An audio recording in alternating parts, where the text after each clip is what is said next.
Pyetje nga studentët e rinj Lotus Ocean. Afrodita çfarë do thotë pra Shantri Vedi përdor shumë shpesh fjalën të vdesësh në mënyrë të suksesshme. Çfarë do thotë kjo tani? Si e ke përmendur pak si shumë shpesh.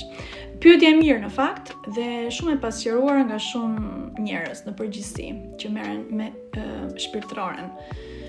Të vdesësh në mënyrë të suksesshme do të thotë që ti kalon një jetë ku ti evolon, sepse ti je frymë. Ne njerëzit kemi frymë brenda.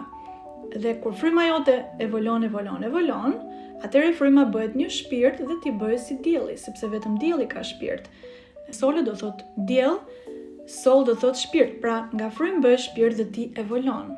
Ke bërë një jetë me disiplinë, ke hëngur ushqime të dura, ke mësuar qëndërzimin, të folur nga qendra e gojës, ke mësuar disiplinën e trefisht, të trupit, të mendjes, të gojës, të fytyrës, të cilat unë mësoj tek meditimi Lotus Ocean, sigurisht tek studentët e avancuar, tek seancat e avancuara, dhe ke mësuar pra të hash gjëra të dura, të flasësh gjëra të dura, ligjet hyjnore të multiversit, dhe ke fituar një shpirt, ke bërë LPSH, lavdërimin për kulin, shërbimin ndaj natyrës më të lartë të hyjnorit, ke evoluar dhe ti vdes, atëherë ti fiton një shpirt, ke fituar një shpirt dhe ti fiton të drejtën për të zgjedhur në cilin dimension ti dëshiron të shkosh. Sigurisht ti dëshiron që të shkosh në një dimension më të lartë.